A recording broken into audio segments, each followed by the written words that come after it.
నమస్తే, welcome to our channel. గత 2 సంవత్సరాలుగా కూడా కమ్మకి కాపుకి మధ్య తగాదాలు సృష్టించాలని వైసీపీ ఎంతగానో ప్రయత్నిస్తుంది, ఇప్పటికీ ప్రయత్నిస్తుంది. మరి అందులో ఎంతైనా కొంత మేర అయినా సక్సెస్ అయిందంటారా?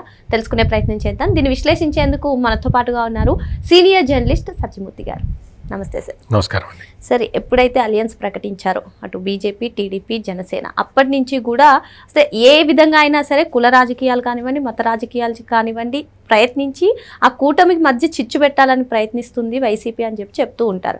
అయితే కూటమి అధికారంలోకి వచ్చినప్పటి నుంచి మరీ ముఖ్యంగా కాపుకి కమ్మకి మధ్య గొడవలు పెట్టాలని చెప్పి గత 2 సంవత్సరాలుగా కూడా ప్రయత్నిస్తుంది, ఇప్పటికీ కూడా ట్రై చేస్తుంది సార్. మరి అందులో ఏ మేరకైనా సక్సెస్ అయిందంటారా?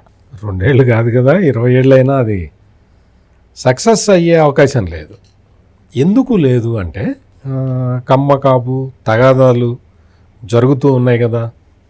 అంటే కమ్మ కాపు తగాదాలు జరుగుతున్నట్లు చిత్రీకరిస్తున్నారు. దీన్ని మొత్తం ఒక క్యాస్ట్ ఫైట్ కింద తీసుకెళ్తే మనం సక్సెస్ అవుతాము అనేది ఈ జగన్మోహన్ రెడ్డి ఆలోచన.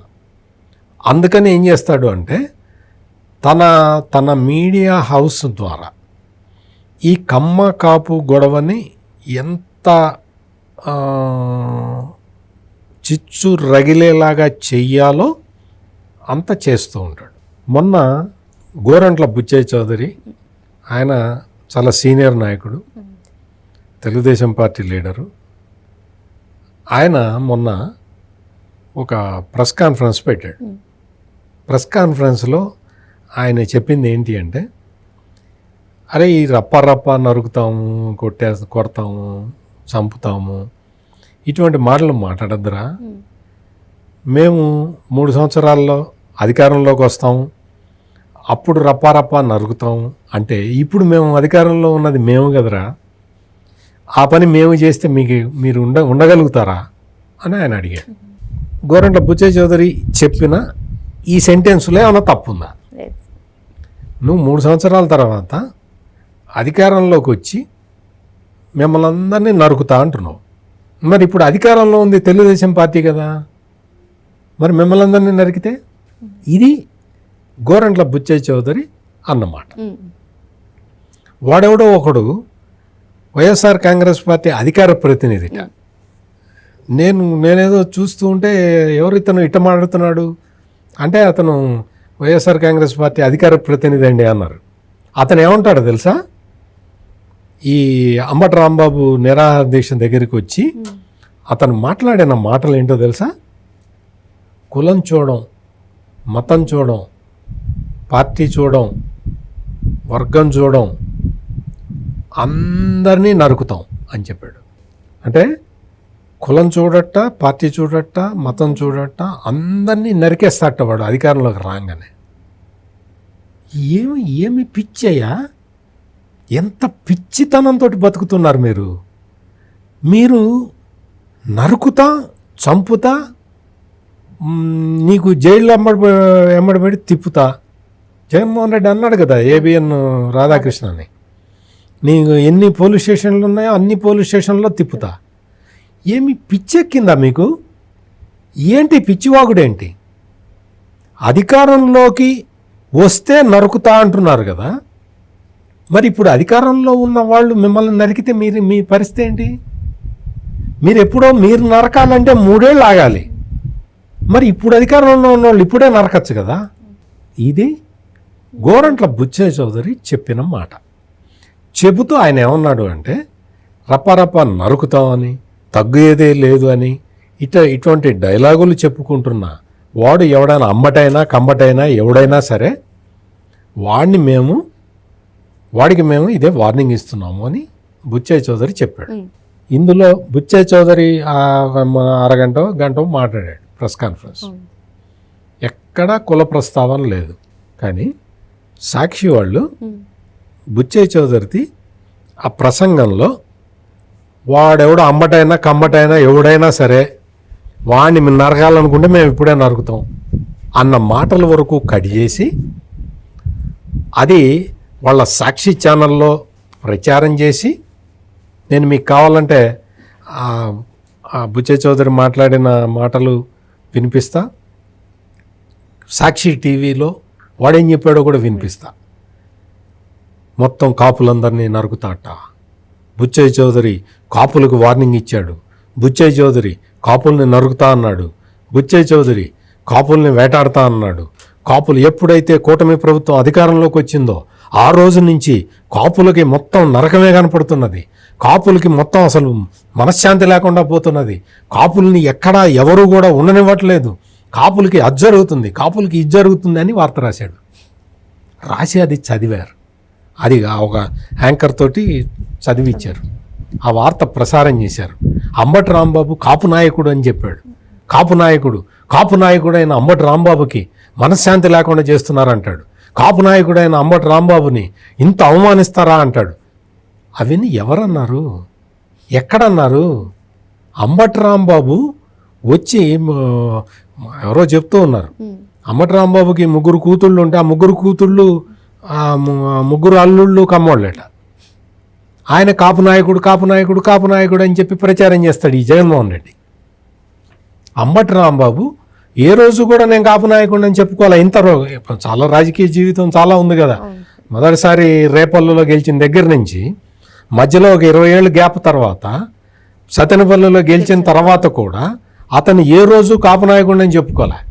పైగా కాపుల్ని బూతులు తిట్టాడు. కాపు కులస్తులు వాళ్ళు క్షణికావేశం ఉంది వాళ్ళకి శుభ్రంగా తినటం తప్ప వాళ్ళకి వేరే పని పాట ఉండదు. వాళ్ళకి అసలు బ్రెయిన్ లేదు అని చెప్పిన వ్యక్తి ఈ అంబటి రాంబాబు. అటువంటి అంబటి రాంబాబుని కాపు నాయకుడు అంటే అతనికి కూడా కొంచెం బ్రెయిన్ తిరిగినట్టుంది.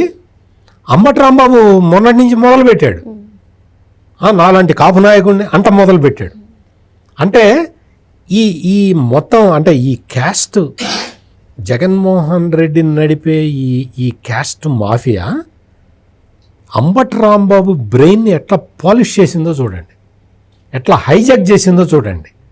అంబటి రాంబాబు ఆలోచనని హైజాక్ చేసేసారు. అతను అదే ఇదిలో పడిపోయాడు. అతను వెళ్ళిపోయి ముద్దనగడ పద్మనాభంతో కలిసి మాట్లాడుతున్నాడు. అసలు అంబటి రాంబాబు ముద్దనగడ పద్మనాభాన్ని ఎప్పుడన్నా కలిశాడా? ఏ రోజునన్నా మాట్లాడా? ఇప్పుడు వీళ్ళు అట్లా మౌల్డ్ చేసుకున్నారు. అంటే కులతత్వాన్ని ఎట్లా ఇంజెక్ట్ చేస్తున్నారో చూడండి.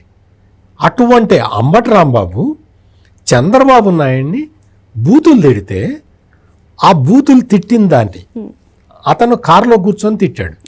కారులో కూర్చొని తిట్టిన దాన్ని కారు లోపల కూర్చున్న ఒక వ్యక్తి రికార్డు చేసి బయటకు వదిలాడు. అంబటి రాంబాబు కారులో ఎవరుంటారు? మీరుంటారా? నేనుంటానా? అతను ఎవడో వైసీపీ జగన్మోహన్ రెడ్డి పెట్టిన వాడే ఉంటాడు కదా. అంటే జగన్మోహన్ రెడ్డి మొత్తం అంబటి రాంబాబు కారులోనే ఒక తన మనిషిని పెట్టి అంబటి రాంబాబు తోటి బూతులు తిట్టించి దాన్ని మొత్తం రికార్డు చేసి బయటికి వదిలి, ఏవి బూతులు, అసలు పచ్చి బూతులు, ఆ పచ్చి బూతులన్నింటినీ వదిలేసి గాల్లోకి వదిలి దాన్ని రియాక్షన్గా తెలుగుదేశం పార్టీ కార్యకర్తలు అటాక్ చేస్తే అదే కావాలి. తెలుగుదేశం పార్టీ కార్యకర్తలు అంబటి రాంబాబు ఇంటి మీద అటాక్ చేయటం కావాలి జగన్మోహన్ రెడ్డికి.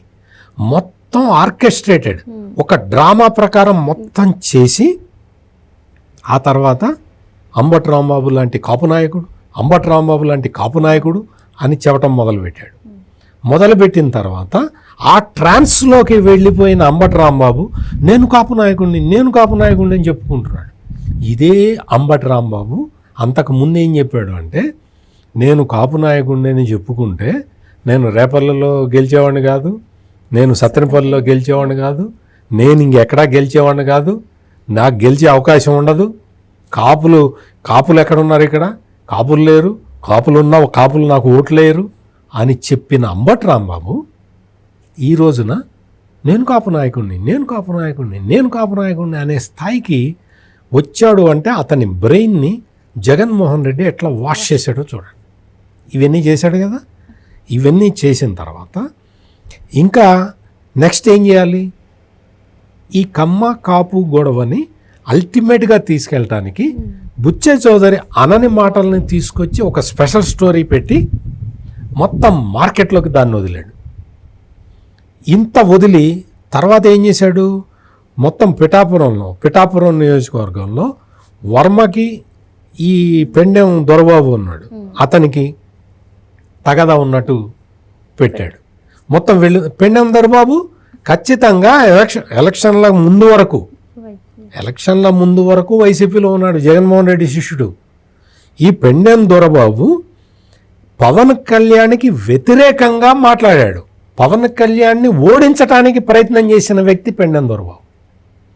పవన్ కళ్యాణ్ మీద రకరకాల కామెంట్లు చేసిన వ్యక్తి పెండెం దొరబాబు. ఆ తర్వాత ఈ పెండెం దొరబాబుని తెలుగుదేశం పార్టీలోకి పంపించటానికి సాధ్యం కాదు కాబట్టి, ఎందుకు, అక్కడ వర్మ అనే వ్యక్తి ఉన్నాడు కాబట్టి, వర్మ రానివాడు కాబట్టి, మెల్లిగా పవన్ కళ్యాణ్ చాలా గొప్ప నాయకుడు, పవన్ కళ్యాణ్ గీచిన గీటు నేను దాటను అని చెప్పుకుంటూ జనసేనలో చేరాడు. జనసేనలో ఎన్నికలన్నీ అయిపోయిన తర్వాత, పవన్ కళ్యాణ్ డిప్యూటీ సీఎం అయిన తర్వాత చేరాడు. ఇప్పుడు ఆ పెండెం దొరబాబు ఏంటి అంటే, ఇతను వైసీపీ కోవర్టు అని వర్మ చెప్తూ ఉన్నాడు. ఇతను ఈ వైసీపీ కోవర్టు మా మధ్య తగాదా రేపుతున్నాడు అని చెప్తూ ఉన్నాడు. అంటే నేను మీకు బుచ్చయ్య చౌదరి విషయం అంత డీటెయిల్డ్గా చెప్పింది ఎందుకు, పిఠాపురం విషయం ఇంత డీటెయిల్డ్గా చెప్తున్నది ఎందుకు అంటే, మొత్తం ఈ రెండు చోట్ల కూడా జగన్మోహన్ రెడ్డి ఆర్కెస్ట్రా, జగన్మోహన్ రెడ్డి చెప్పి చేయిస్తున్న పనులు, జగన్మోహన్ రెడ్డి ప్లాంట్ చేస్తున్న పనులు, తన మీడియా ద్వారా, తన మీడియా ఇన్ఫ్లుయెన్స్ను ఉపయోగించుకొని కమ్మకి కాపుకి తగాదా పెట్టడానికి రకరకాల ప్రయత్నాలు చేస్తూ ఉన్నాడు. రకరకాల ప్రయత్నాలు.